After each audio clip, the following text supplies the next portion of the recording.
I was brought before the Alpha as a sacrifice, a broken thing meant to appease his rage. So why, when his murderous gaze met mine, did the only thing my soul scream was home? Chapter 1. A Kingdom of Dust and Dreams. In the highest room of the tallest tower, Mia found her freedom in the tip of a charcoal stick. The world her uncle, Lord Valerius, had built for her was a cage of cold duties and colder words. But up here, she was a creator. The air smelled of dry timber and forgotten things, a comforting scent that clung to the rough fabric of her dress. Sunlight streamed through a single grimy window, illuminating a universe of dancing dust motes.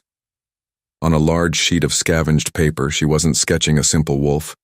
She was giving it a forest to run in, a place with impossibly tall trees whose leaves shimmered with silver light. This was her real home, a place where an Omega wasn't defined by her weakness but by her spirit. Every line she drew was a whispered prayer for a life she would never have, because her own life was a debt she could never repay. Her parents had been strong, respected betas. They had died on a night of fire and screams, and she had lived. That single fact was the foundation of her uncle's cruelty. The creak of the floorboards outside the attic door was a familiar harbinger of pain. Valerius never climbed the ladder. He sent for her, but today he had come himself. The door swung inward, banging against the wall and disturbing her sanctuary of quiet. "Still hiding with your little messes, niece?" His voice was a low rumble of distaste. He was a man who wore his power like a fine coat, and he loathed anything he couldn't control. Her art, her silence, it infuriated him. He stepped into the light, his large frame casting a long, dark shadow that swallowed her and her imaginary forest whole. His eyes, the color of muddy water, landed on her drawing. He didn't snatch it. He simply looked at it, his lip curling. "Such a shame," he said, his tone dripping with false pity. "Your mother and father's strength was a legend in this pack. All that power, all that sacrifice, spent protecting something so fragile." He gestured vaguely at her sketch. "You hide from your duties. You live in a world of paper and dust. What use are you to anyone, Mia?" The question wasn't a real one. It was a statement, a reminder of her worthlessness, a brand he seared into her skin every chance he got. She didn't answer. She simply looked down at her charcoal-stained fingers, her heart hammering against her ribs like a trapped bird. Answering him only made it worse. Any word she spoke was a weakness he could twist and use against her. Silence was her only shield, a thin, brittle thing that was growing harder to hold. He sighed, a theatrical sound of deep disappointment. "Well, your time for games is over." His voice sharpened, losing its silken edge. "A messenger arrived from the capital. You have been summoned before the pack court." Mia's head snapped up. The court? That was impossible. The court was for alphas and betas, for matters of pack law and territory disputes. An Omega like her was less than a shadow in those halls. A knot of pure ice formed in her stomach. This was his doing. She knew it. But why? What could he possibly gain by parading her in front of the entire pack leadership? His smile was thin and sharp, like the edge of a knife. "It seems your insolence has finally earned you an audience with your betters. Let us hope you learn some respect." He turned and walked away, leaving the door open, leaving her in the ruins of her sanctuary. The sunlight no longer felt warm. It only seemed to highlight the dust, the grime, the inescapable reality of her cage. And now, the door to that cage was swinging open, leading not to freedom, but to a much larger, more dangerous prison. Chapter 2. A Trial of Whispers. The great hall of the pack court was designed to make one feel small. The ceiling vaulted high overhead, lost in shadows where carved gargoyles watched with empty stone eyes. The air was heavy, tasting of cold rock, beeswax, and the unspoken threat of violence that always lingered around so many powerful shifters. Mia walked beside her uncle, her gaze fixed on the floor. She could feel hundreds of eyes on her, their collective stare a physical weight pressing down on her shoulders. Whispers slithered from the tiered benches on either side, coiling around her like smoke. "An Omega? What's she doing here?" One voice cut through the air. "Look at her. Barely a wolf at all," another sneered. Each comment was a fresh wound. She tried to retreat into the quiet place in her mind, the place where she was numb, but the sheer, overwhelming presence of so many dominant wolves made it impossible. Their power saturated the air, making it hard to breathe. Valerius led her to the center of the hall, a wide, circular space directly beneath the gaze of the High Council and the king. She didn't dare look at the throne. The thought alone sent a fresh wave of terror through her. Her uncle began his performance, his voice echoing in the cavernous space. He didn't speak of disobedience this time. He spun a new, more poisonous tale. He spoke of a suitor, a respectable beta from a neighboring pack he had graciously arranged for her. A chance for a worthless Omega to have a life of comfort. But she refused him, Valerius said, his voice thick with sorrow. She used her feminine wiles to confuse the poor man, filling his head with fantasies before scorning him. She brought shame upon my household and insulted a valuable ally. The lies were so much worse than the truth. He was painting her as a manipulator, a cruel tease. It was a character assassination, and she was forced to stand there and listen to it. The assembled alphas and betas murmured amongst themselves. They looked at her differently now, not with pity, but with contempt. An Omega who didn't know her place was a dangerous thing, a disruption to the natural order. She felt her hands begin to tremble and clench them into fists behind her back. She would not let them see her fear. She focused on a crack in the stone floor, pouring all of her energy into that single jagged line. It was a tiny flaw in this place of immense power, just like her. He was doing this because he wanted to break her completely, to prove to everyone that she was nothing without him. What choice did she have but to stand there and take it? Arguing would be pointless. They would never believe an Omega's word over a lord's. Her silence, however, seemed to enrage her uncle more than any protest could have. He had expected tears. He had wanted her to fall to her knees and beg for forgiveness. Her quiet defiance, her refusal to play her part in his drama, was an insult he could not bear. He finished his speech and turned to her, his face a mask of cold fury. "Have you nothing to say for yourself, girl?" he demanded, his voice low and menacing. Mia kept her eyes on the floor. She gave a slight shake of her head. That was her mistake.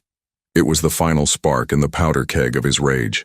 His hand shot out, not in a slap, but to grab her chin, forcing her head up.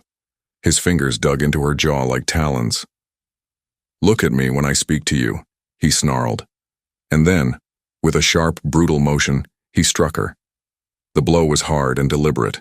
Pain, white-hot and blinding, exploded across her cheek. The hall fell into a dead, ringing silence, broken only by her own ragged gasp for breath. Chapter 3. A savage claim. The silence that followed the blow was a living thing. It was heavier than the stone walls, deeper than the shadows in the rafters. In that moment of ringing shock, all Mia could feel was the thrumming, agonizing heat on her cheek and the cold, unblinking stares of the entire court. Valerius's fingers were still gripping her chin, his eyes glittering with a sick kind of satisfaction. He had done it. He had finally cracked her open for the world to see. A profound sense of defeat, cold and absolute, began to settle in her bones. This was her life. This was all it would ever be. But then, a new sound entered the void. It started as a low vibration that seemed to come from the floor itself, a deep, resonant rumble that made the tiny hairs on her neck prickle. It was not a sound made by a man. It was the sound of a predator, a low, guttural growl that promised death. Every head in the hall, including Valerius's, snapped toward the massive throne on the dais. The savage king, Kalen, was leaning forward, his elbows on his knees. He had been a figure of myth and shadow until now, a terrifying presence she had desperately avoided looking at. Now she couldn't look away. He was built like the mountain the castle was carved from, all brutal lines and contained force. His dark hair fell over a brow set in a murderous scowl, and his eyes, they were like chips of amber set ablaze, burning with a raw, feral light, and they were locked on her uncle's hand. Slowly, deliberately, the king rose to his full, intimidating height. He didn't rush. He didn't need to. The sheer force of his presence was enough to make the air crackle with energy. Valerius immediately let go of Mia, snatching his hand back as if he'd been burned. He began to tremble, his face turning a pasty white. The king descended the dais steps, each footstep a silent, deadly promise. He didn't look at anyone else. His focus was a laser beam aimed directly at Valerius. When he spoke, his voice was not loud, but it cut through the silence like a shard of obsidian. "You will never," he began, the words low and lethally calm, "touch her again." A collective shiver went through the court. It wasn't a warning, it was a sentence. Kalen stopped just before them, his shadow engulfing both Mia and her uncle. He turned his head, and for the first time, his burning gaze fell directly on Mia. The world tilted on its axis. It wasn't just a look, it was a physical force, something that reached inside her chest and squeezed the air from her lungs. A sudden warmth spread through her, chasing away the cold dread. A scent filled her senses, something wild and ancient, like pine needles after a storm and the rich scent of the earth. In the chaotic mess of her fear and pain, a single, impossible thought bloomed. Mine. Where had that come from? It wasn't her voice. It was something deeper, older, something waking up inside her. The king's eyes narrowed slightly, as if he'd heard it too. A flicker of something, confusion, recognition, crossed his features before his face became an impassive mask once more. He addressed the stunned council. "This farce is over." His voice was absolute, leaving no room for debate. He gestured toward Mia, not with a point, but with a slight possessive tilt of his head. "The Omega is no longer under Lord Valerius's care." Valerius opened his mouth to protest, but a single warning glance from the king sealed his lips. An uproar of shocked murmurs filled the hall. It was an unprecedented move. The king had no legal right to interfere in the affairs of a lord's household. But who would dare challenge him? Kalen's word was law because his power made it so. From this moment on, the savage king declared, his fiery gaze sweeping over the shocked faces of his subjects before landing back on Mia, trapping her in their depths. "She belongs to me now." Chapter 4. A Gilded Leash. The king's declaration shattered the court's silence, and in its place 1,000 frantic whispers bloomed. Mia stood frozen, a tiny, still point in a storm of chaos. Her cheek was a riot of pain, a hot, throbbing testament to her uncle's fury. But that agony was a distant thing now, overshadowed by the terrifying, possessive weight of Kalen's pronouncement. "She belongs to me now." The words echoed in the vast hall, a decree that had rewritten her entire existence in a single breath. Valerius's face had turned a mottled, ugly shade of red, his shock curdling into pure rage. He lunged for her, his hand clamping around her arm like a manacle. "You are my blood," he hissed, his voice a venomous whisper meant only for her. "My responsibility. He cannot just—" Before he could finish, 2 figures materialized at his side. They were massive wolves from the king's guard, their faces grim and their presence an unmovable wall. They didn't draw weapons. They didn't need to. Their stillness was more threatening than any blade. Valerius froze, his grip on Mia's arm tightening painfully. "This is a family matter," he spat, trying to regain some semblance of his lost authority. A low voice cut through his blustering. "It stopped being a family matter when you raised your hand to her in my court." Kalen had not moved, yet his presence dominated the scene. "The well-being of every member of this pack, from the highest alpha to the lowest omega, is my concern," the king stated, his voice calm but laced with steel. "Your ward shows clear signs of abuse. That ends today." He had given himself a reason, a political justification that the council could not argue with, even if they wanted to. He was the king, and he was acting to protect a subject. It was a brilliant, unassailable move. Valerius's face contorted in a mask of pure hatred. He knew he was beaten. With a final vicious squeeze that made Mia gasp, he released her arm. His eyes promised retribution. "This is not over," they screamed. Then he turned and stormed away, his followers scrambling to keep up. The king's guards moved to flank Mia, creating a protective circle around her. Their sheer size was intimidating, but for the first time in her life, she felt a strange flicker of safety. The rest of the court began to file out, their curious, fearful gazes lingering on her. The whispers followed them out. "Did you see his eyes?" He looked like he was going to shift right there on the dais. Why her? What is she to him? She was no longer a worthless omega. She was a mystery, a puzzle. The savage king's new prize. One of the guards gently gestured for her to walk. "This way, my lady." The title was so foreign it sounded like a joke. She moved on numb legs, her mind a whirlwind of confusion and fear. They led her not back the way she came, but through a set of massive oak doors she had never noticed before. The doors opened to the crisp night air, and standing there, black and gleaming under the moonlight, was a carriage. It was an enormous, opulent thing, built of dark, polished wood and pulled by 4 of the largest black horses she had ever seen. This wasn't a temporary escort. This was a departure. She was being taken. The reality of it crashed down on her with the force of a physical blow. She had been torn from the only life she'd ever known, a miserable life but a familiar one. Now she was being thrown into the dark, unknown world of a king who was more beast than man. As she was helped into the plush interior of the carriage, she realized her cage had not been broken. It had simply gotten much, much larger. Chapter 5. The Palace of Shadow and Bone.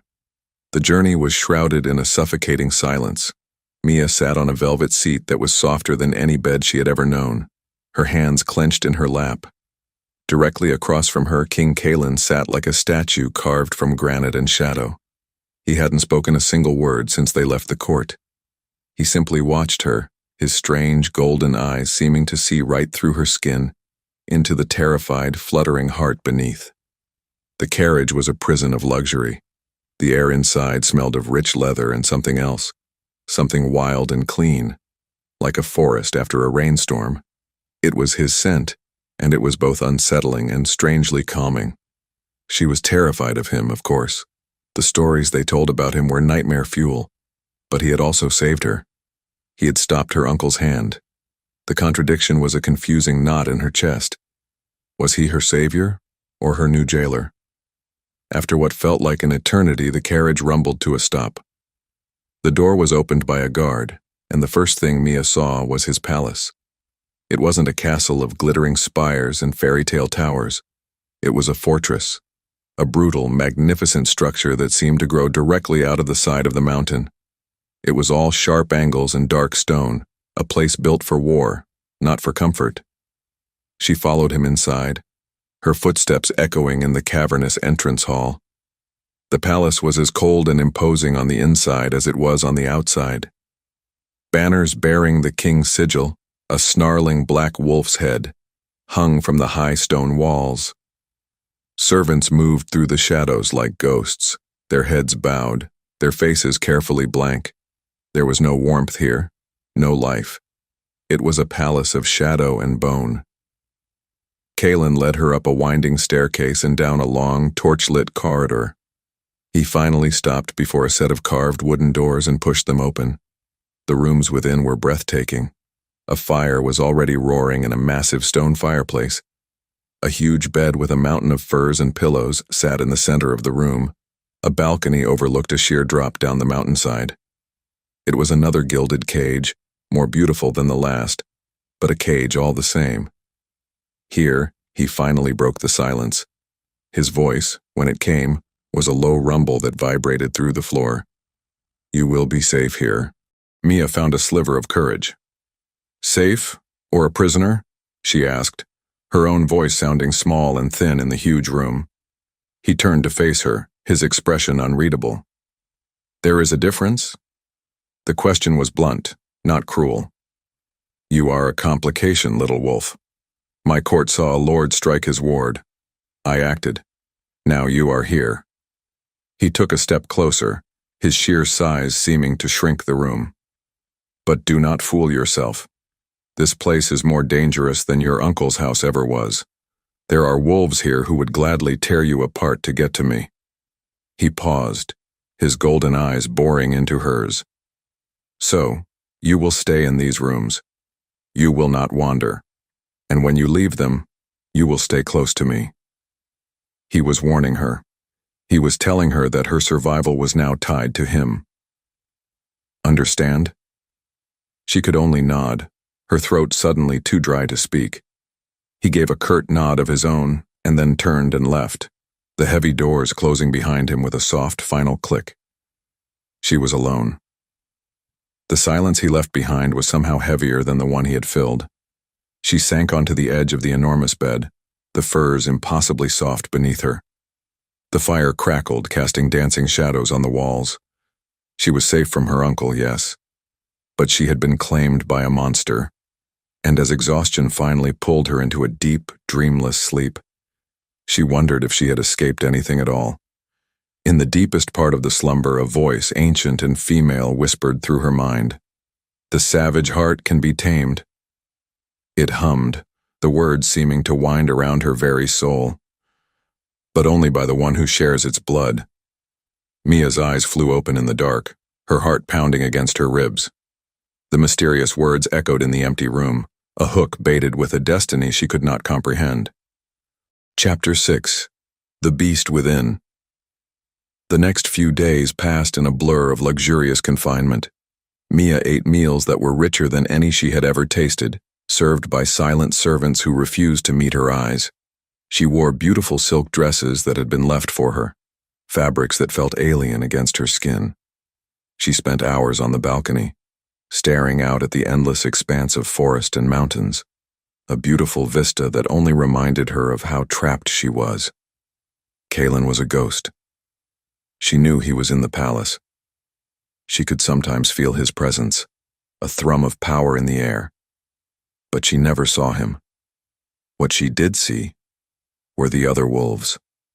Council members and visiting alphas would sometimes walk past her open doorway, their eyes lingering on her. They looked at her with a mixture of curiosity, suspicion, and contempt. She was an anomaly, a piece on the board that didn't fit. One afternoon, a rival alpha, a man named Lord Ronan, did more than just look. He was handsome in a slick, predatory way, with silver hair and eyes as cold as a winter sky.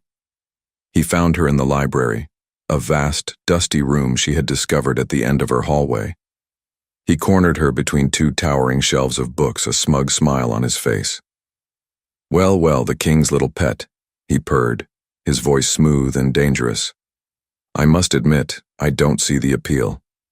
Tell me, little Omega, what magic did you use to catch his eye?" Mia pressed herself back against the shelves, her heart starting to race. "I don't know what you're talking about," she whispered. "Oh, I think you do," he said, taking a step closer, invading her space. The scent of him was sharp and unpleasant. "Kalen doesn't do anything without a reason. He doesn't care. So for him to make a public spectacle over you..." He reached out, his fingers brushing against her arm. The touch was like ice and she flinched away, a gasp escaping her lips. "You must be very special indeed." "Do not touch her." The voice that cut through the library was not Kalen's, not the man's. It was the beast's. It was a distorted, guttural snarl that was barely human. Kalen appeared at the end of the aisle as if he had been summoned from the very shadows. The change in him was terrifying. His golden eyes were blazing, the pupils blown wide into pools of black fury. The veins on his neck stood out, and his hands were clenched into fists so tight his knuckles were white. The air around him practically crackled with raw, untamed power. Before Ronan could even react, Kalen moved. He was a blur of black leather and pure rage. He grabbed the front of Ronan's tunic, lifting the alpha clean off his feet and slamming him back against the bookshelf. Crack. The thick wood splintered and books rained down around them. The sound of the impact echoed in the silent library. Kalen held the terrified alpha pinned, his other hand raised as if to tear his throat out. The low growl in his chest was the sound of a beast about to make a kill, and Mia knew, with absolute certainty, that he was going to do it. He was going to kill Ronan right here, in front of her. The feral look in his eyes. He was lost to his rage. On pure instinct, without thinking, she cried out his name. Kalen! Her voice was small, but it cut through the tense air like a knife. He froze. His head snapped in her direction, and for a split second she saw the war raging in his eyes. The blazing fury of the beast fought against the shocked recognition of the man. It was the most terrifying thing she had ever witnessed. With a final, ragged snarl, he shoved Ronan away. The alpha fell to the floor in a heap, scrambling backward like a frightened crab before bolting from the room. Kalen stood there, breathing heavily, his chest rising and falling. The violent rage slowly drained from him, leaving behind a dangerous, simmering stillness. He turned to face her, his expression dark and unreadable. The air between them was thick with what had just happened, with the raw, possessive power he had just unleashed. For her. He took a step closer, his scent, wild and overwhelming, surrounding her. He looked down at her, his voice a low, rough whisper that was both a promise and a threat. You see now, don't you? If I truly take you, I will never let you go. Chapter 7. Whispers in the Stone. The king's palace was a place of echoes. After the violent encounter in the library, an unnerving quiet settled between Mia and Kalen. He kept his distance, a brooding storm cloud on the edge of her vision, but she felt his gaze on her constantly. It was a heavy, possessive weight she felt even when he wasn't in the room. A strange thing happened in that quiet. A sliver of boldness, born from surviving so many terrifying moments, took root in her heart. He had told her to stay in her rooms, to stay close. But the gilded cage was beginning to feel smaller every day, and her curiosity was a wild, untamable thing. One afternoon she slipped out. She walked the deserted corridors, her soft shoes making no sound on the polished stone floors. The palace was a masterpiece of cold, brutalist architecture. It felt ancient and sad. That's when she first heard them.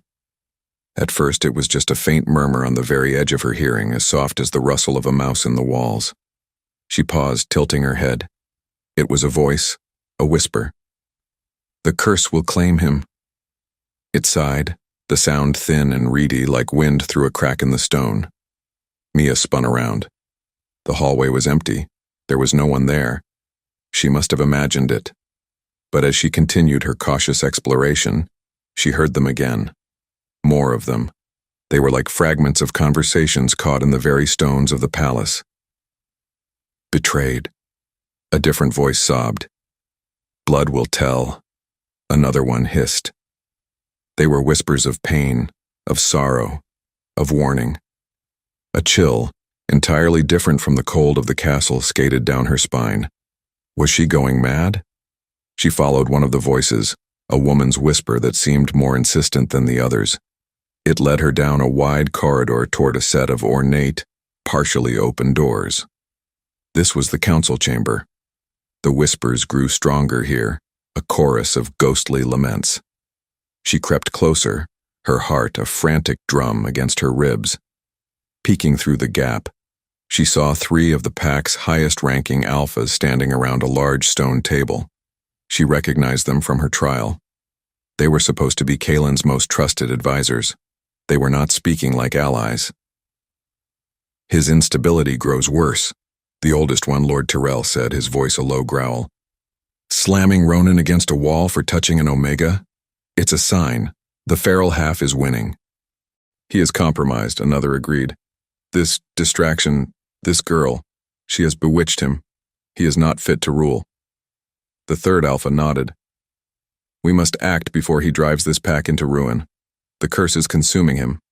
We may need to invoke the old laws, a challenge. A challenge. A fight to the death for the throne. They were plotting to kill him. Mia shrank back from the door, her hand flying to her mouth to stifle a gasp. The whispers she'd been hearing suddenly made a terrible kind of sense. Were they echoes of the past? Ghosts of those who had been caught in the deadly web of pack politics? She now held a secret that could get her killed. A secret that could get him killed. The palace wasn't just a cage, it was a pit of vipers, and she was standing right in the middle of it. The spectral voices seemed to agree, their whispers following her as she fled back to the safety of her rooms.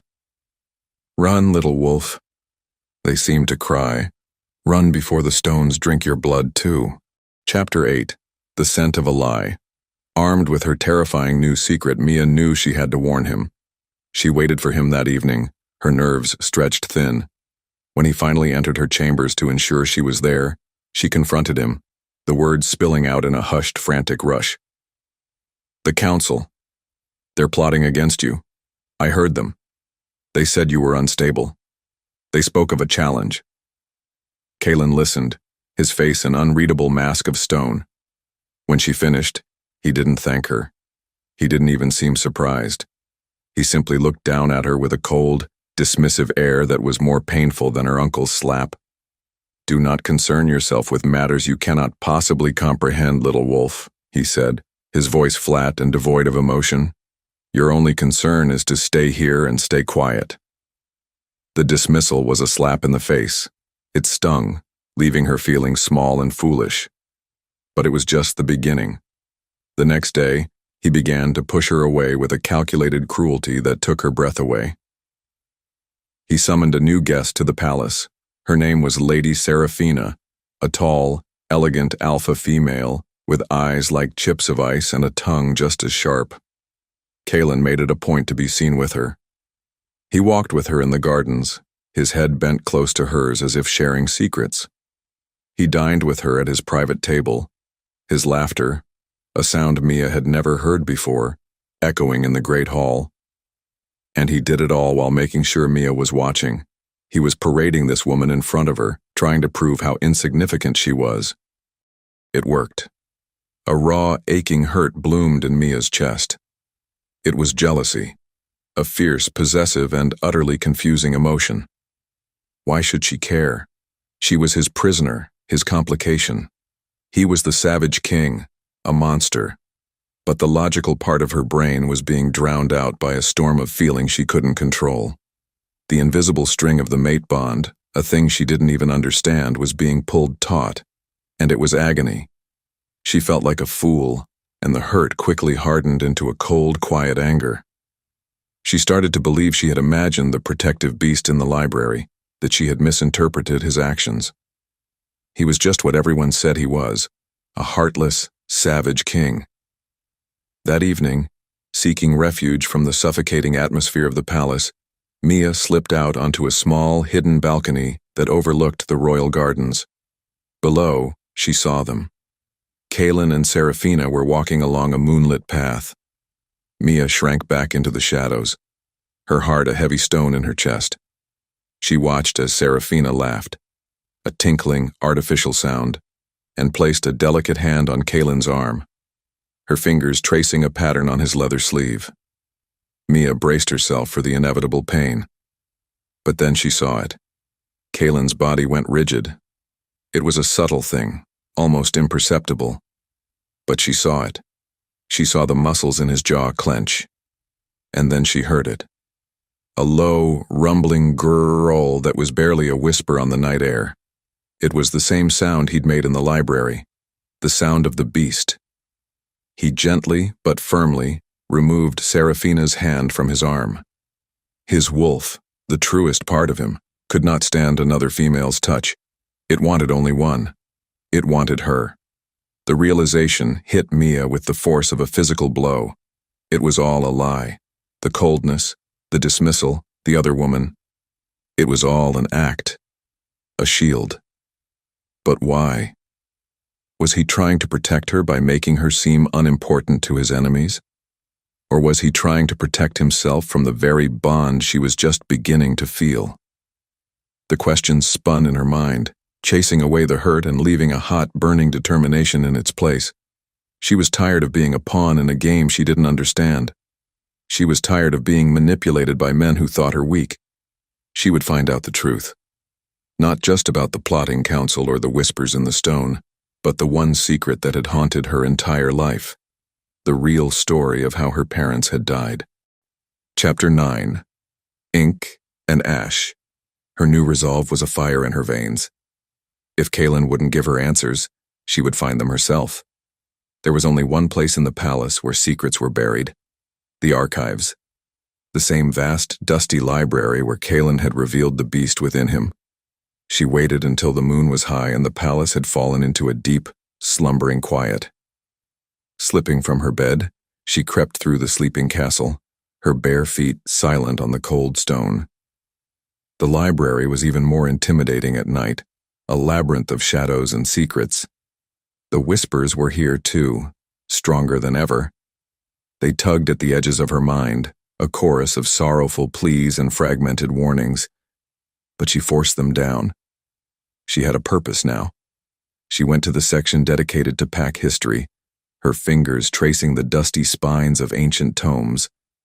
She was looking for records, anything from the year her parents were killed, the year of the massacre. The official story was that a group of rogue wolves had attacked, and Kaelin, then just a young alpha, had fought them off, but not before many lives were lost. It was the event that had cemented his reputation for savagery and led to his rise to the throne. But Mia had always felt that story was incomplete. There were holes in it that no one ever spoke of. Following a gut feeling, a strange pull she couldn't explain, she bypassed the historical accounts and went to the section on pack lineages.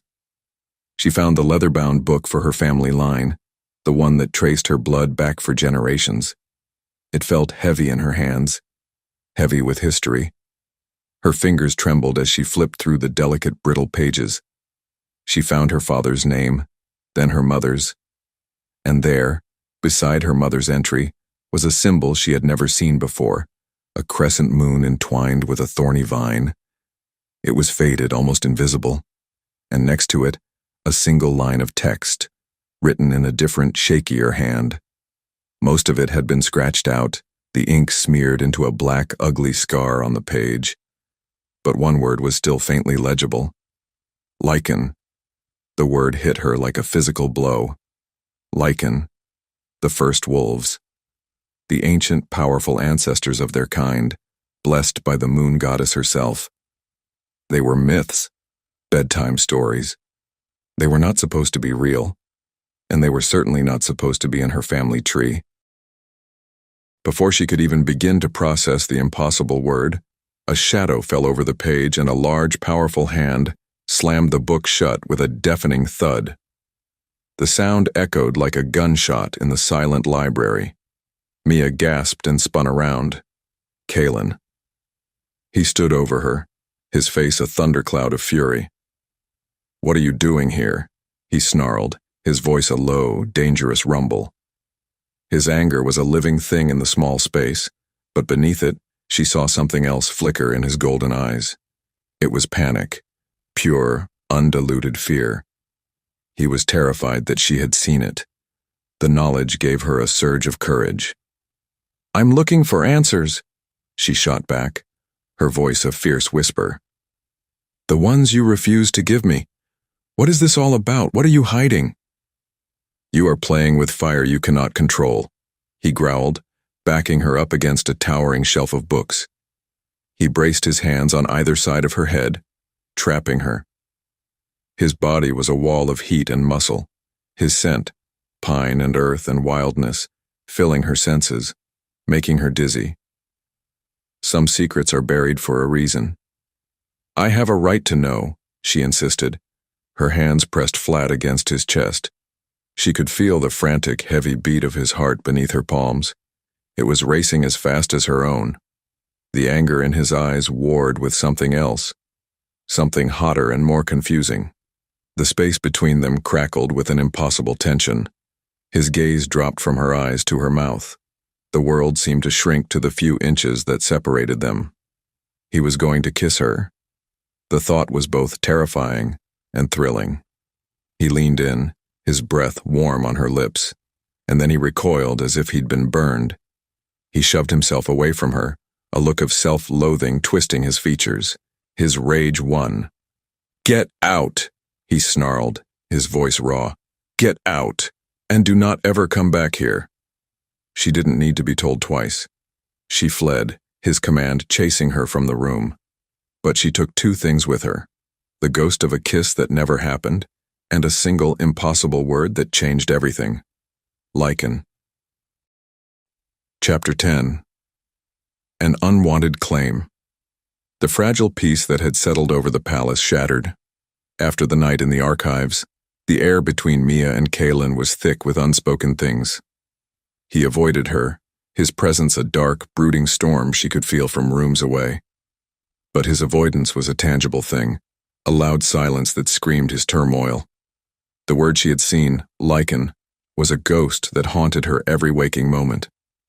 It was a piece of a puzzle she couldn't comprehend, a key to a door she was terrified to open. Her fear was a constant companion, but beneath it, a new and unfamiliar feeling was growing. Determination. She was no longer just a survivor. She was a seeker. A week later, Kaelin announced a formal dinner.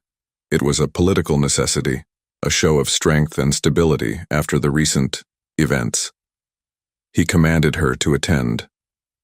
There was no room for refusal. The great dining hall was a spectacle of power. Alphas from all the major territories were in attendance, their fine silks and leathers a rainbow of wealth and influence. A string quartet played a mournful tune in the corner, the music a thin veneer over the tense, simmering atmosphere. Kaelin had placed her at a table just below the main dais, a position that was both prominent and powerless. She felt like a prize on display, a living symbol of the king's unpredictable behavior. Across the hall she saw him, Lord Ronan. His face was a canvas of purple and yellow bruises, a stark reminder of Kaelin's fury. But the fear in his eyes was gone. In its place was a cold, glittering confidence. When his gaze met hers, he gave her a slow, deliberate smile that made her blood run cold. She saw her uncle, Lord Valerius, sitting at a nearby table. He raised his goblet in a subtle, almost invisible toast to Ronan. A deal had been made. The realization hit her with the force of a physical blow. They were going to use her to strike at the king. The dinner dragged on, a slow-motion nightmare of polite conversation and veiled threats. Finally, during a lull, Ronan pushed his chair back and stood up. The scraping sound was loud in the suddenly quiet hall. "My lords, if I may have your attention," he announced, his voice ringing with a newfound authority. He raised his goblet. "I have an announcement to make." All eyes turned to him. Kaelin, on his throne-like chair at the head table, watched with a dangerous stillness. After much consideration, Ronan continued, his eyes locking with Mia's, and with the full blessing of her guardian, Lord Valerius.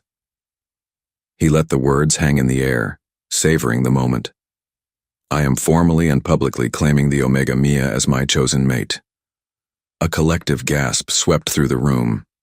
It was a coup, a direct, public, and calculated slap in the face to the king. It was a declaration of war. Before Mia could even process the horror of his words, the world exploded. Kaelin didn't stand. He didn't speak. He launched himself over the high table, a blur of black and pure, unrestrained fury. Dishes and goblets shattered. The sound of his fist connecting with Ronan's jaw was a sick, wet crunch that echoed through the hall. Ronan went down hard, blood erupting from his mouth. Kaelin was on him in an instant, his hands closing around Ronan's throat, a feral, blood-curdling snarl tearing from his own. He was going to kill him. Right here. The beast was completely untethered. It took 4 of his largest guards to drag him off, the king fighting them with a strength that was not entirely human. He stood there, his chest heaving, his fine dinner clothes torn, and his golden eyes blazing with a light that promised murder. He had just shown the entire world that the Omega was not a distraction. She was his. Chapter 11. The Taming and the Curse Chaos was a tidal wave. In the aftermath of the disastrous dinner, Mia was rushed back to her chambers by guards who wouldn't meet her eyes. The palace was in an uproar, the sounds of shouting and running feet echoing from the halls below. She was the cause of it, the fuse that had lit the bomb. The door to her room opened and an old woman entered. It was Alara, a senior member of the council, a wolf whose eyes held the wisdom of 100 winters. Unlike the others, she had always looked at Mia with a hint of sorrow, not scorn. "We need to talk, child," she said, her voice raspy with age. She explained the gravity of what Ronan had done, of the political lines that had just been drawn. Then she spoke of the king. "You must understand," Alara began, her voice dropping to a conspiratorial whisper. "Our king is not like other alphas. His bloodline is ancient and cursed." She told a story of the first king of their line, a wolf who had made a pact with a shadow spirit for more power. The power came, but at a cost. It made his wolf stronger, more dominant, but also more savage, harder to control. The curse passes down from father to son. With each generation, the beast grows stronger, and the man weaker. We have been dreading this. Kalen's wolf.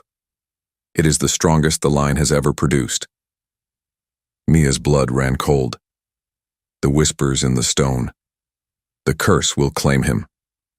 Alara leaned closer, her old eyes filled with a desperate, fearful hope. There has always been a prophecy tied to the curse, a way to break it. She took a deep breath.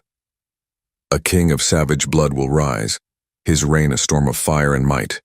His soul will be claimed by a daughter of the moon, who will either tame his beast and bring the dawn, or shatter his soul and bring the endless night. A daughter of the moon. The words hit Mia with the force of a physical blow. Lycan. The word from the archives. The crescent moon symbol by her mother's name. It all clicked into place with a terrifying, heart-stopping clarity. She was the one. She was the daughter of the moon. Her destiny, it seemed, was to either be his savior or his executioner. The weight of it was crushing. While Mia grappled with this revelation, Kalen was fighting his own demons. The violent outburst had triggered something in his mind. He was back in his chambers, the rage still singing in his blood, when the memories hit him. Flashes of the night of the massacre, the event that had made him king. He saw fire. He smelled the acrid scent of rogue wolves. He felt the slick warmth of blood on his hands. This was the memory that had haunted him, the proof that he had killed, that he was a monster. But then, a new fragment surfaced, a memory he had suppressed for years. He saw his father, the previous king, standing over the bodies of Mia's parents. He saw the glint of a silver dagger in his father's hand, a dagger that did not belong to the rogues. The memory was broken, hazy, but it was there. A seed of doubt, poisonous and profound, was planted in the very foundation of his identity. Was it possible the story he'd been told, the guilt he'd carried, was all a lie? The world had just shifted beneath both their feet. Mia now knew her fate was inextricably linked to Kalen's soul. Kalen now suspected his entire past was a conspiracy. The conflict was no longer about a simple, unwanted bond. It was about a curse, a prophecy, and a betrayal that ran deeper than he could ever have imagined. Just as Mia's head was spinning with the implications of the prophecy, a servant entered with a sealed scroll. It was from her uncle. It wasn't a letter, it was a decree. The council, swayed by Ronan and Valerius, had sanctioned a formal bonding ceremony. It was to take place in 3 days, in the Great Hall. It was a political checkmate, designed to force the king's hand. They were going to bind her to Ronan right under Kaelin's nose. Chapter 12. The Claiming. The day of the ceremony felt like a funeral. Her own. Mia stood in front of a mirror, staring at the stranger wearing her face. She was dressed in a simple white gown, the traditional color for a bonding. It felt like a burial shroud. Her uncle's guards had come for her, their faces grim and set. They were polite, but their presence was an iron wall. There was no escape. They led her through the cold, silent corridors of the palace to the great hall. The same hall where she had been humiliated, the same hall where Kaelin had saved her. Today, it was decorated for the bonding, but the festive silks and flowers could not hide the suffocating tension. The room was filled with the alphas who supported her uncle's power play. Ronan stood waiting for her at the front, a triumphant smirk playing on his still bruised lips. Kaelin was not there. A cold, hollowing despair washed over her. He had let them win. He had abandoned her after all. The ritual began. The High Elder started chanting the ancient words of binding, his voice a low drone that made Mia's skin crawl. Valeria stood beside Ronan, looking smug and victorious. Ronan reached out to take her hand. His touch was cold and clammy like a snake's. This was it. Her fate, sealed. A single tear escaped and traced a hot path down her cold cheek. This was her life. To be a pawn, passed from one cruel man to another. She closed her eyes, wishing for the end. And then came the sound. It was not a sound of this world. It was a sound of pure, elemental fury. Boom! The massive doors of the great hall exploded inward, blasted off their hinges into a shower of splinters and dust. Silence. Then, terror. Framed in the ruined doorway, with the gray, stormy sky behind him, stood Kaelin. He was not dressed as a king. He was dressed for battle, in black leather armor that seemed to drink the light. And his eyes. They were not the golden eyes of a man. They were blazing, molten amber, the eyes of the beast, fully unleashed. A roar ripped from his throat. It was not a human shout. It was a full-throated territorial challenge of a predator king, a sound so powerful it shook the tapestries on the walls and rattled the bones of every wolf in the room. Chaos erupted. Kaelin moved. He was a force of nature, a whirlwind of destruction. He tossed aside the guards who dared to stand in his way as if they were children's toys. He didn't stop. He didn't slow, his path a straight, unerring line to her. He came to a halt in front of her, his chest heaving. The entire room held its breath. He ignored Ronan. He ignored her uncle. He ignored the council. He saw only her. With a tenderness that seemed impossible for a creature of such fury, he reached out and gently brushed the tear from her cheek. His touch was a jolt of lightning, chasing away the cold despair and leaving a trail of fire in its wake. Then, in front of the horrified faces of his entire court, he spoke the sacred words. The words of a fated mate, the words that could only be spoken once. "You are my mate," he declared, his voice raw and thick with a power that had nothing to do with his crown. "Mine. Then, now, and for all time." As he spoke, something between them snapped into place. A shimmering, invisible cord of energy flared to life, a bond made visible for all to see. He had not just challenged them. He had not just saved her. He had publicly and irrevocably claimed her, sealing their fates together in a way no law or man could ever break. The council stared in abject horror. She was no longer a pawn. She was his fated queen, and the war had just begun. Chapter 13. The King's Chambers. The world had shrunk to the space between their hands. In the stunned silence of the great hall, Kaelin's fingers were still wrapped around Mia's, his grip a warm, possessive anchor in a sea of chaos. He didn't let go. He simply turned, pulling her with him, and walked away from the ruined ceremony, away from the furious face of her uncle and the horrified stares of the council. He moved with a purpose that defied anyone to stand in his way, his long strides forcing her into a near run to keep up. He didn't lead her back to the beautiful suite of rooms that had been her prison. He led her through the heart of the palace, up staircases and down corridors she had never seen, to a part of the castle that hummed with a deep, resonant power. His private wing, his royal chambers. The massive iron-banded doors swung open to reveal a space that was the very essence of the king himself. It was not a room of opulent luxury, but one of stark masculine power. A fire roared in a hearth so large a man could stand inside it. Animal pelts, wolf, bear, and shadow cat, were thrown across the dark wood floors. The only furniture of note was a massive table covered in maps and strategic papers, and a bed that dominated the room, a vast expanse of dark furs and deep crimson sheets. This was the den of the beast, the heart of his power, and he had brought her directly into it. The unspoken declaration was deafening. She was no longer a guest. She was part of his life. He finally released her hand and moved to the fireplace, staring into the flames, the muscles in his back tense beneath his leather tunic. The fury of the claiming still radiated from him in waves. The silence was thick with the raw, untamed energy of their newly proclaimed bond. It was a living thing, a wild current that arced between them, making the air feel thin and electric. Mia finally found her voice, a shaky whisper in the quiet room. "What happens now?" He turned from the fire, and the feral amber light of the beast still lingered in his golden eyes. "Now," he said, his voice a low, rough growl. "We stop fighting it." He took a step toward her. "I have fought this bond since the moment I saw you. I told myself it was a weakness, a distraction, a curse." Another step. "I was wrong. It is the only thing that feels real in this entire wretched kingdom." He stopped in front of her, so close she could feel the heat from his body, smell the scent of pine and wildness that was uniquely him. "I don't know what this means, little wolf.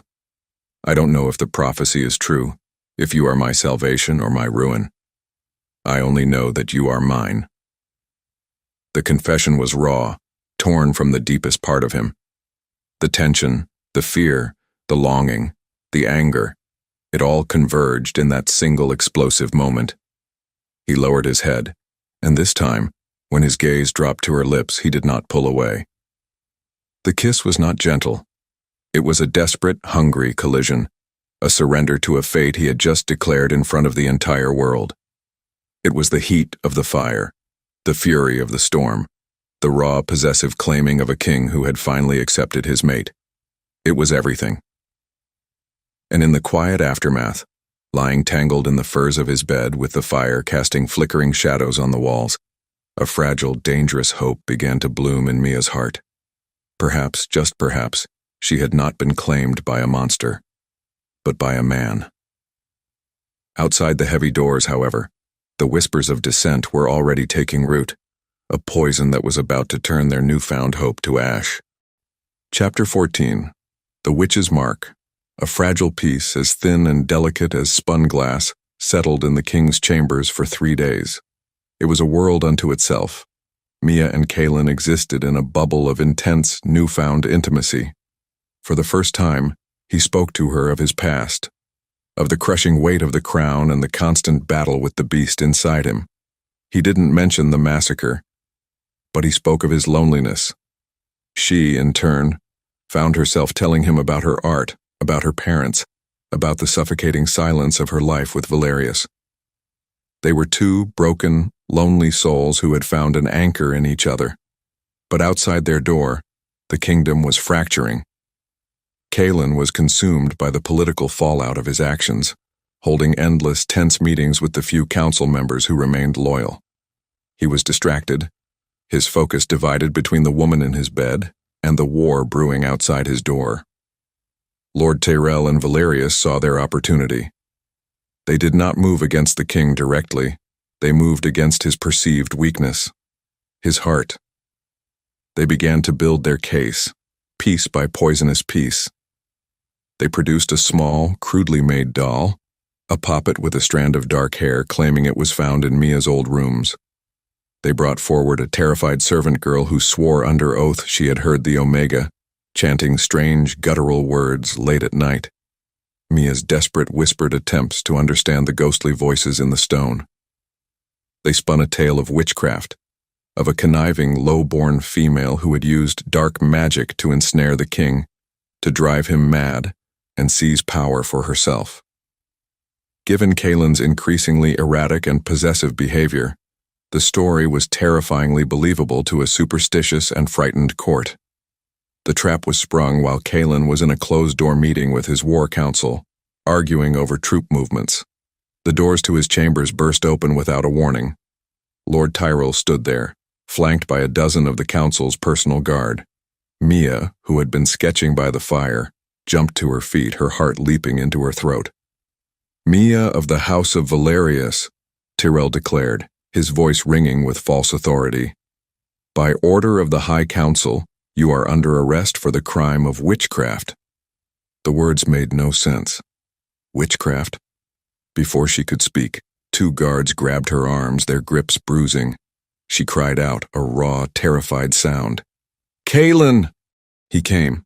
The doors to the meeting room flew open and he was there, his face a thundercloud. "What is the meaning of this?" he roared, his voice shaking the very walls. "Release her!"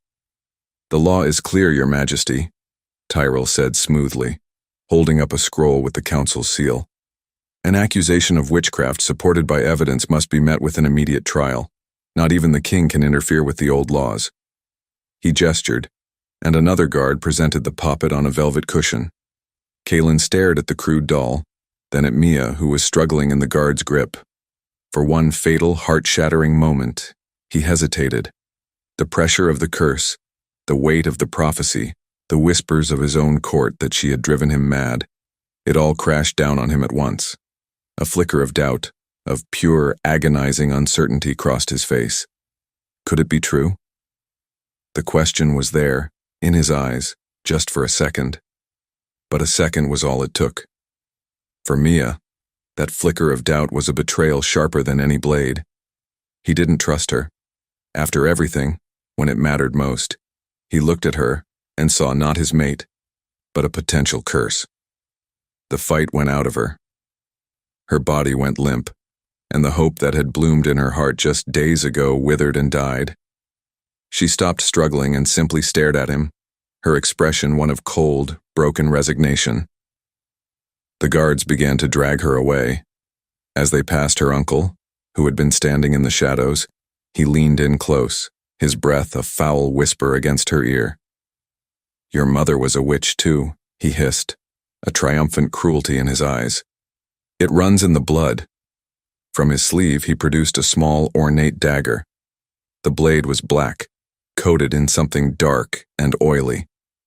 Mia's eyes widened in horror. It was the dagger, the one from Kaelin's fragmented memories, the one that had been used in the massacre. Chapter 15. To Tame a Beast. The dungeon was a place where hope went to die. Chained to the cold, damp stone of a lightless cell, Mia was lost in a despair so profound it felt like drowning. The trial had been a blur of lies and fabricated evidence. The verdict was a foregone conclusion. Execution at dawn. But it wasn't the thought of death that consumed her. It was the image of the dagger, and the look of doubt in Kaelin's eyes. That was the blow that had truly killed her. She was a curse. Her uncle was right. Her mother had been a witch, and she was one too, and she had ruined the one person who had ever shown her a shred of kindness. The whispers in the stone were silent here. There was only the drip, drip, drip of water and the frantic, broken beating of her own heart. Above, in the world of the living, Kaelin was a storm of pure, self-loathing fury. His hesitation had lasted only a heartbeat, but the image of Mia's shattered expression as they dragged her away was burned into his mind. He knew, in the deepest part of his soul, that she was innocent. The poppet, the servant, it was all a trap, and he had walked right into it. Rage, black and absolute, consumed him. He was done with politics. He was done with his treacherous counsel. He was done with words. He stormed from his chambers, his destination clear. He was not sending a rescue party. He was a rescue party. He descended to the dungeons not as a king, but as a beast. He tore the iron-barred door to the lower levels from its very hinges, the shriek of tortured metal echoing through the stone corridors. The council guards who stood in his way were not his subjects anymore. They were obstacles. He moved through them with a brutal, savage efficiency, a whirlwind of fists and fury. It wasn't a battle. It was a culling. He didn't stop until he reached her cell. He ripped the locked door from its frame and found her there, a small broken figure chained to the far wall. The sight of her, so defeated and small, shattered the last of his control. With a roar of pure anguish, he grabbed the heavy chains and, with a surge of adrenaline-fueled strength, tore them from their anchors in the stone. He rushed to her side, gathering her limp body into his arms. "Mia," he choked out, his voice raw. "I'm sorry. I am so sorry." She didn't respond. She was cold, her eyes vacant and staring. The betrayal had hollowed her out completely. He held her tight, a desperate, ragged sob tearing from his chest. And in that moment of absolute despair, something inside him finally snapped. The strain of the past few weeks, the claiming, the political betrayal, the fear of losing her, the unrestrained violence he had just unleashed. It was too much for his cursed bloodline to bear. A searing pain shot through his skull. His wolf, the feral beast he had spent his entire life fighting to control, began to claw its way to the surface. His golden eyes flickered, shifting erratically to the blazing, inhuman amber of his other half.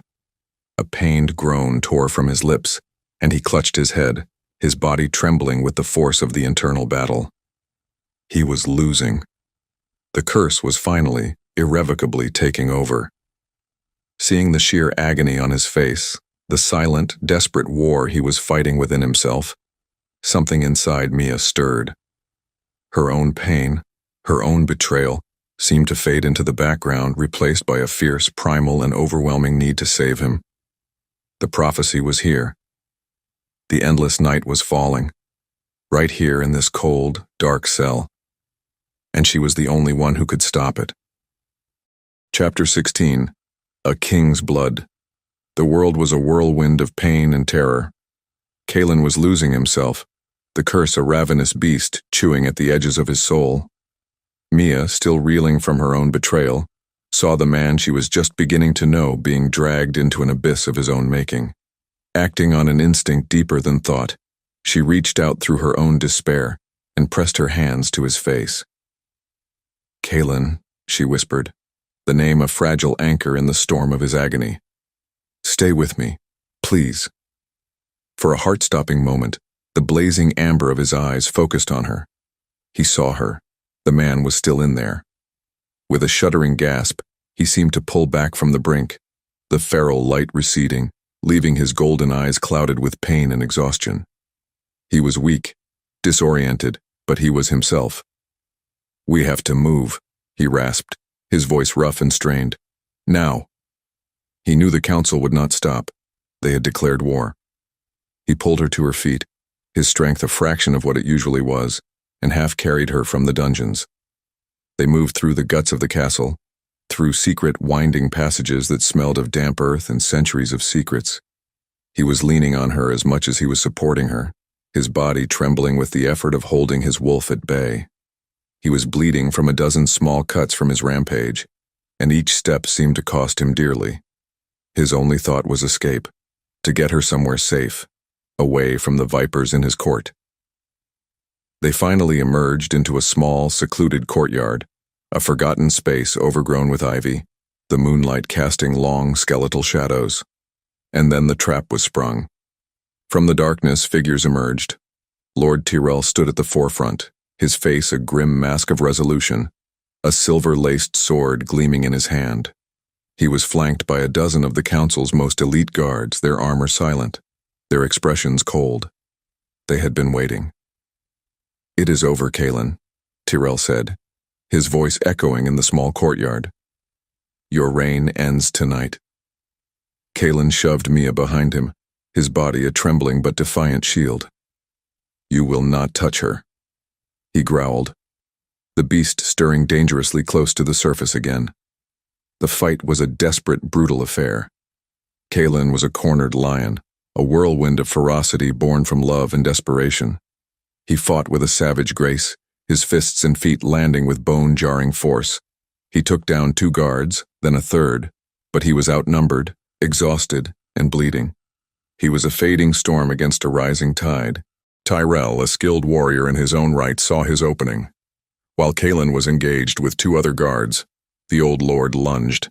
The silver-laced blade hissed through the air. Kaelin roared, a sound of pure, unadulterated pain, as the sword cut a deep, vicious gash across his side. He staggered back, clutching the wound, blood pouring through his fingers. He collapsed to one knee, his head bowed, his breath coming in ragged, painful gasps. Mia screamed. The guards closed in, their swords raised to deliver the final killing blows. Hope was not just lost. It was a fool's dream that had never existed. The king had fallen. As Tyrell raised his sword for the death strike, the whispers that haunted Mia, the ghostly voices in the stone, rose to a single deafening crescendo in her mind. They were no longer fragments of sorrow. They were a clear, chilling command. Only your blood can save him. Chapter 17. The Poison of the Past. The ghostly command was a lightning strike to her soul. There was no time for thought, no room for fear. Acting on pure, primal instinct, Mia snatched a dagger from the belt of a fallen guard. Without a second's hesitation, she sliced a deep cut across her own palm. Pain flared, hot and sharp, but she ignored it. She scrambled to Kaelin's side, past the points of the guard's swords, and shoved her bleeding hand against his lips. "Drink," she sobbed, a desperate, insane plea. The coppery taste of her blood, Lycan blood, ancient and powerful, seemed to jolt him. A tremor ran through his massive frame. His head snapped up, and a faint, ethereal light flickered in the depths of his golden eyes. With a roar, he threw his arm out, a wave of raw power erupting from him that sent the surrounding guards stumbling backward. It wasn't enough to win, but it was enough to buy a moment of chaos. "Leave them." The new voice was quiet, but it dripped with an authority that made even Lord Tyrell pause. From the deepest shadows of the courtyard, her uncle stepped into the moonlight. Valerius looked at the scene, at a kneeling, grievously wounded Kaelin, at a terrified Mia, and a slow, cruel smile spread across his face. "The king is finished," he said calmly. "The silver has done its work. The poison will do the rest." Poison? Mia's terrified gaze flew to Kaelin's wound. The edges of the deep cut were already turning a sickly, dark purple, a blackness that was spreading under his skin like ink in water. Tyrell hesitated, then gave a curt nod. The ambush had been a success. He and his guards melted back into the shadows, leaving Mia alone with a dying king and the monster who had orchestrated it all. Valerius walked toward them, his steps slow and deliberate, savoring his victory. "You want to know the real story of your parents, niece?" He sneered, his voice dripping with venom. "They were fools, traitors. They knew my brother, the old king, had discovered your mother's tainted Lycan blood. He saw it as a threat to the purity of our line. He was going to cleanse the family." The casual cruelty of his words made her stomach turn. "So your pathetic parents arranged for you to be smuggled away. They entrusted your life to a young, promising alpha they thought was honorable, an alpha they trusted to protect you." He paused, letting the words sink in, twisting the knife. "His name was Kaelin. He was supposed to guard you that night. But he failed. He was distracted by the rogue attack my brother staged, and while he was busy playing the hero, the king dealt with your parents." The world tilted and shattered. Kaelin's guilt, his lifelong torment. It wasn't because he was a murderer. It was because he was a failed protector. It was all so much worse than she had ever imagined.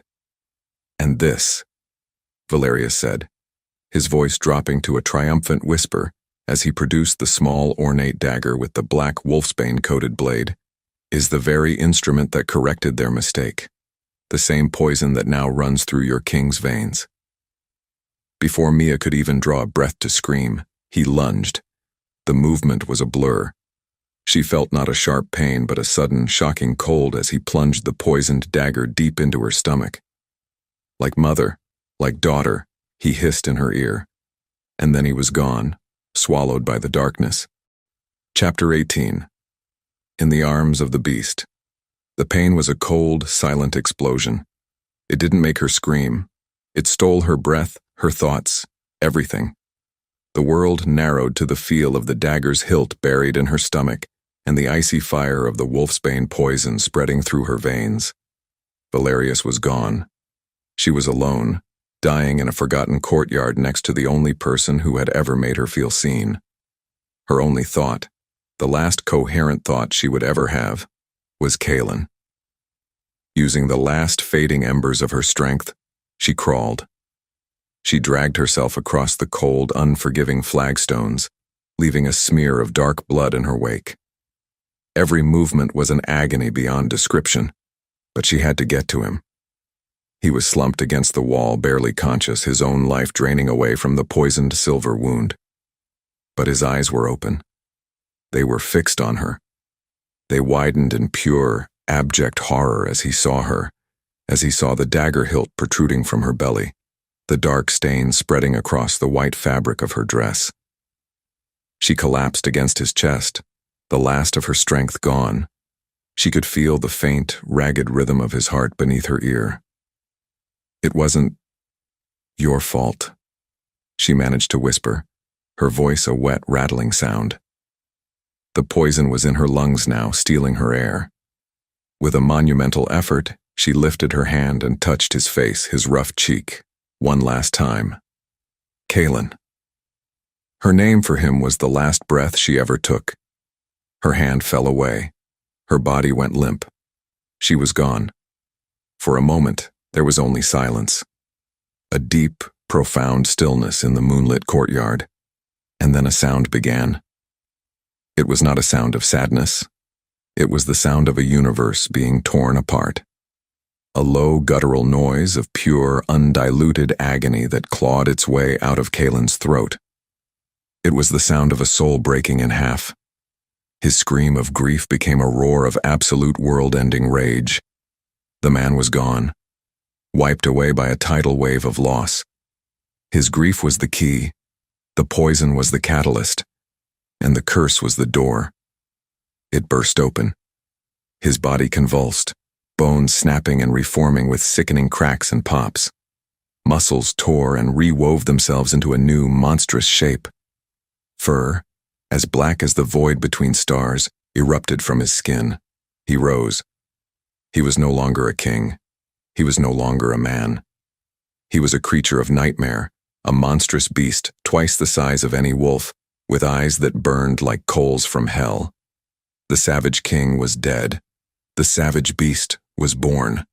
It threw its head back and let out a howl, a sound of such apocalyptic despair and fury that it shook the very foundations of the castle, a promise of the bloody, mindless vengeance it would wreak upon the world. All was lost. But as the beast raged and wept in its own inhuman way, a strange and gentle light began to gather. The moonlight, which had been pale and thin, seemed to thicken, pouring down into the courtyard like a silvery, liquid river. It flowed around Mia's still broken body, clinging to her skin, weaving itself into her hair, pooling in the wound her uncle had made. Something was happening. The night was not over. Not yet. Chapter 19. Daughter of the Moon. Death was not an ending. It was a quiet, empty space. There was no pain, no fear, just a gentle, floating darkness.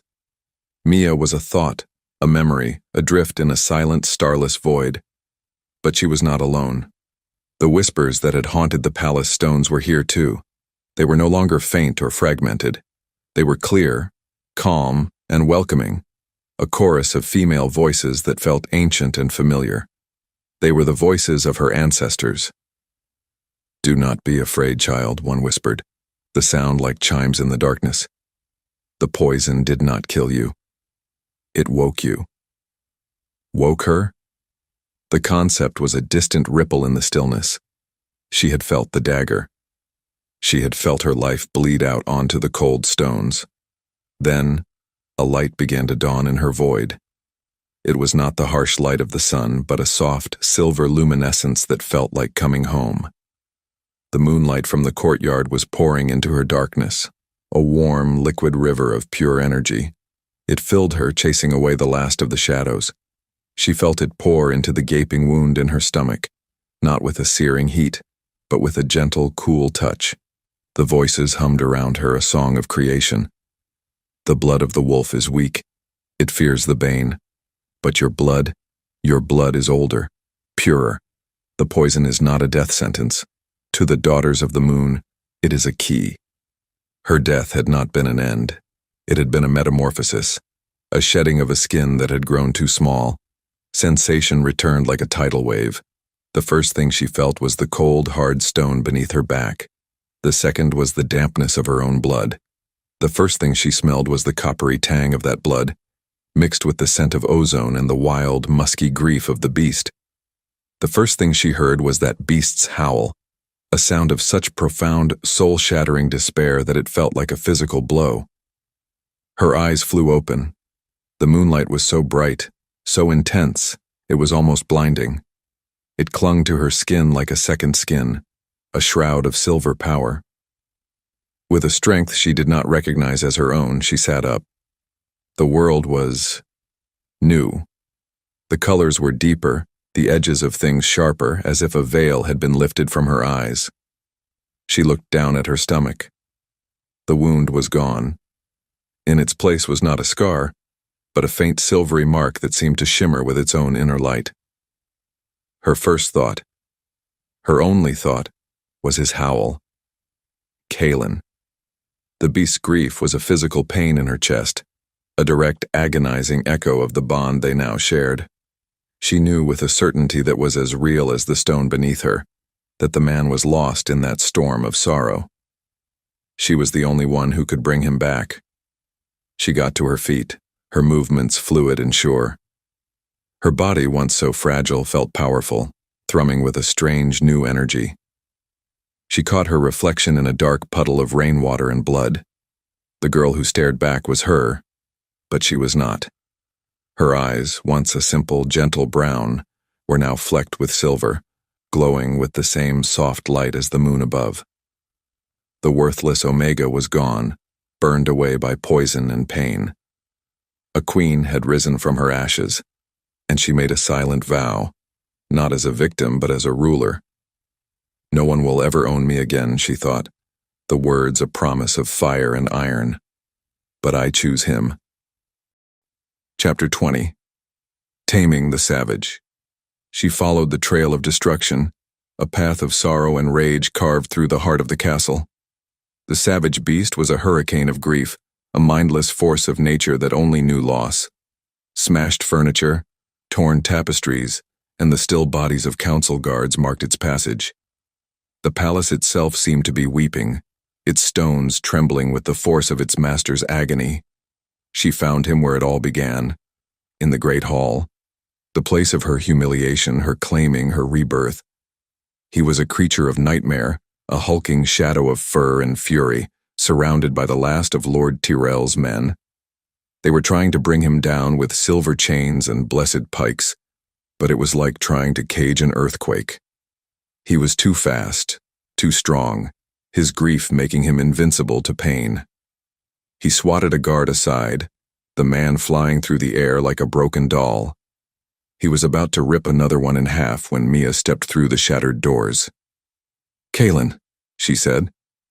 Her voice was not loud, but it was infused with the quiet, undeniable power that now flowed through her veins.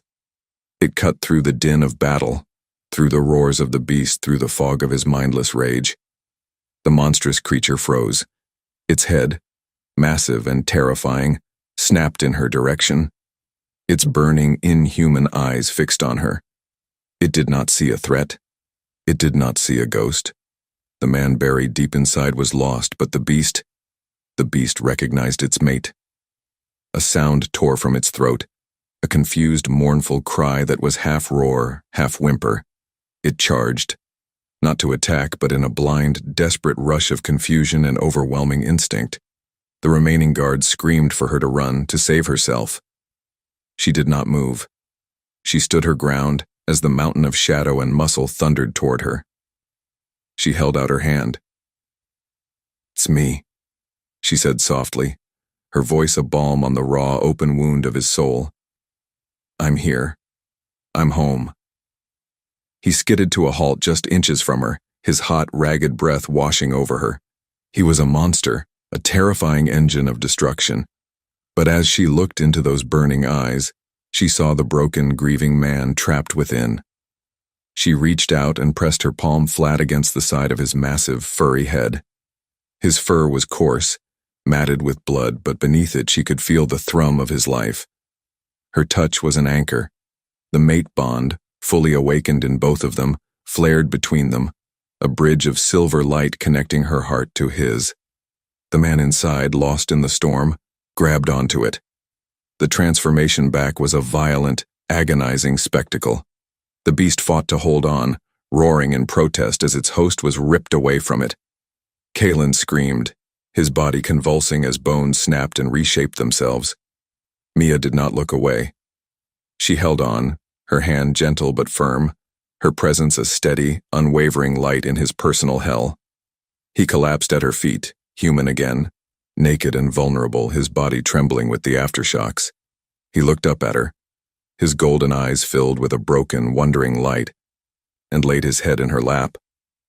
The beast was not gone, but it was no longer his master. It was hers to command. The Savage King had been tamed, and in the ruins of the Great Hall, a true king and his queen were finally united. Chapter 21. The Walk to War. A few hours passed in the hushed quiet of the king's chambers. Kalen slept, a deep, healing slumber, his head still resting in Mia's lap. The curse was not broken. She could feel its dark, feral hum deep within him, but it was quiet, settled, soothed by the silver light of her Lycan blood, by the undeniable power of their completed bond. The raw, uncontrollable rage of the beast was no longer a mindless storm. It was a weapon, waiting for its master to wield it. News of the miracle, the dead Omega's return, the taming of the savage beast, spread through the castle like wildfire. The factions that had been hiding, the loyalists who had feared the council's power, began to emerge from the shadows. Hope, a thing that had been brutally extinguished, was rekindled. When Kalen awoke, the brokenness in his eyes was gone, replaced by a cold, hard resolve. There were no tears, no grand declarations. He simply looked at her, and in his gaze she saw everything: his gratitude, his devotion, his unwavering love. And she saw his rage, now focused and aimed. They did not need to speak to form a plan. Their goal was singular. They would not hide. They would not rally an army for a long, drawn-out war. They would end this, now. They would walk into the viper's nest and cut off its head. They would go to the pack court, where Lord Tyrell and her uncle were at that very moment, trying to force the remaining alphas to recognize Ronan as the new Alpha King. Kalen donned his black battle armor, each piece clicking into place like the coming of a final judgment. When a servant brought a silken gown for Mia, she waved it away. "Bring me leather," she commanded, her voice soft but unbreakable. She dressed not as a queen to be admired, but as a warrior to be feared. A simple leather tunic, dark leggings, and sturdy boots. She was no longer a prize to be fought over. She was a fighter. When they were ready, they stood before each other. He was the Savage King, his beast now a sword in his hand. She was the daughter of the moon, her light a shield for his soul. A silent vow passed between them, a promise of shared destiny and shared vengeance. They walked from the chambers, side by side, equals in every way. The few remaining royal guards, their faces filled with a new fervent loyalty, fell into step behind them. Their procession through the castle was not a parade, it was a death march. The sound of their boots on the stone floor was a steady, rhythmic drumbeat, counting down the final moments of the traitors' lives. The whispers of the castle ghosts followed them, no longer crying in sorrow, but humming with a hungry, vengeful energy. They reached the shattered remains of the great hall doors. From inside they could hear the oily, triumphant voice of Lord Valerius as he addressed the assembly, speaking of the unfortunate but necessary removal of a cursed king. Mia and Kaelin shared one last look. It was time. Together they pushed open the ruined doors and stepped into the judgment hall. The final battle was about to begin. Chapter 22, A Reckoning of Blood and Shadow. The world snapped into a shocking silent tableau. Lord Valerius's triumphant speech died in his throat, his mouth hanging open in a mask of disbelief. Every alpha in the great hall, every traitor who had gathered to carve up a kingdom, stared at the two figures standing in the ruined doorway. They saw their king, alive. And they saw the Omega he had started a war for, an Omega who was supposed to be dead. Fear, cold and immediate, washed through the hall. Lord Tyrell was the first to find his voice, a panicked, furious shout. "It's a trick, witchcraft. The beast is not our king, he is her puppet. Kill them both." His words broke the spell. The council's private guard, a corps of wolves loyal to the traitors, drew their silver-laced swords and charged. The great hall, a place of judgment and ceremony, became a bloody, chaotic battlefield. Kaelin met them. He was not the mindless, raging beast from the courtyard. He was something far more terrifying. He was a king in full command of his savagery, a focused, lethal storm of righteous fury. He moved with a speed that seemed to defy the laws of nature, his black armor a blur. He didn't just fight, he dismantled his enemies. A guard's sword would swing, only to meet empty air as Kaelin disarmed him and broke his arm in a single fluid motion. He was a whirlwind of controlled destruction, his golden eyes burning with the beast's fire, but his mind clear and sharp as a shard of glass. While Kaelin held the line, a vortex of violence drawing the guards to their doom, Mia's focus was singular. Her eyes found her uncle. Valerius, seeing the tide of battle turn in an instant, grabbed Ronan by the collar, using him as a human shield as he tried to back away toward a side exit. Mia cut him off. She moved with a newfound grace, a predator's silence that was a gift from her awakened blood. She appeared before him as if from the very air. "Going somewhere, uncle?" she asked, her voice calm and cold as a winter grave. He stared at her, his face a mess of terror and confusion. You're dead," he stammered. "You were mistaken," she said simply. He tried to regain his footing, falling back on his oldest weapon, cruelty. "You are nothing.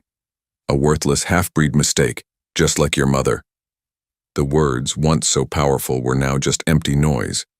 They had no power over her anymore. He saw it in her eyes, and his fear turned to desperation. He shoved Ronan aside and drew the dagger, the black, wolfsbane-coated blade that had killed her, the weapon that had murdered her parents. He lunged a wild, clumsy strike, but she was not the terrified girl from the courtyard. She was a daughter of the moon. She moved like liquid silver, sidestepping his attack, her hand clamping around his wrist with a strength that made him cry out in pain. With a sharp twist, she disarmed him. The dagger clattered to the floor. The final confrontation was not a grand battle. It was an execution. She struck him not with a weapon but with her own hand, a single, precise blow to the temple. It was over. As Valerius crumpled to the floor, the last of the council guards fell under Kaelin's relentless assault. An abrupt, ringing silence descended upon the blood-soaked hall. The war was over. Chapter 23. The Kneeling King. In the deafening quiet of the great hall, surrounded by the carnage of their victory, Mia and Kaelin stood together. The air was thick with the coppery scent of blood and the metallic tang of fear. The surviving alphas, the ones who had been ready to crown a new king just moments before, were frozen in place, their allegiance and their very lives hanging by a thread. They stared at the scene before them. The fallen traitors, the savage king who seemed more powerful and in control than ever before, and the resurrected Omega who now radiated a calm, chilling authority. It was Lord Ronan, bruised, bleeding, and utterly broken, who made the first move. He scrambled forward on his hands and knees, collapsing at Kaelin's feet, his forehead pressed to the stone floor. "Your Majesty," he choked out, his voice thick with terror. "My queen, I beg for your mercy." His submission was like a breaking dam. One by one, then in a great rushing wave, the other alphas fell to their knees. The rustle of their fine clothes and the clatter of their swords being laid on the floor was the only sound. Soon, every wolf in the hall was kneeling, their heads bowed in submission. The pack, fractured by greed and ambition, was healing itself, bending before its true, undeniable alpha power. This was it, the perfect, beautiful reversal. Mia stood in the very center of the hall, the same spot where she had been slapped, the same spot where she had been judged and found worthless. Now an entire court of the most powerful wolves in the land was kneeling at her feet. But the most powerful moment was yet to come. Kaelin, the king who had just single-handedly slaughtered a dozen elite guards, the beast who had made the castle tremble, turned to face her. His golden eyes, clear and bright and filled with a universe of emotions she was only just beginning to understand, met hers. And then, in front of the entire pack, he did the one thing no one ever expected. He slowly, deliberately, went down on one knee. He took her hand, his calloused fingers gently wrapping around hers. He bowed his head, a gesture not of a king to his consort, but of a devoted man to the center of his world. He was the savage king, and he was kneeling. Not out of weakness, but out of a strength so profound it brought tears to her eyes. The strength he had found only through loving her. The boy who had failed to save her parents was now a king who had just burned the world to save her, and he was offering her his absolute, unconditional devotion. The answer to the question that had haunted her entire life, "Am I worthless?" was answered in that single, silent, breathtaking moment. Her worth was not something to be earned or proven. It simply was, and it was powerful enough to bring a king to his knees. With a hand that did not tremble, she reached out and gently placed her palm on his bowed head, a gesture of acceptance, of partnership, of shared rule. In that moment, they were not just a king and his mate. They were two halves of a single soul, finally made whole. A new era had begun, not with a roar, but with a quiet act of love. Chapter 24. A dawn of moon and shadow weeks bled into a peaceful month. The pack, under the joint rule of its king and new queen, began to heal.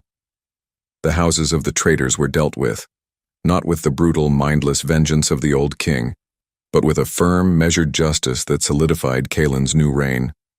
The story of what had happened in the great hall became a legend, whispered in awe. They spoke of the king who commanded the beast within, and of the Luna who had returned from the land of the dead, blessed by the moon goddess herself. Mia was no longer a political mystery or a strange curiosity. She was a figure of reverence, the daughter of the moon, a living symbol of hope and rebirth. The coronation ceremony, when it was held, was unlike any the kingdom had ever seen.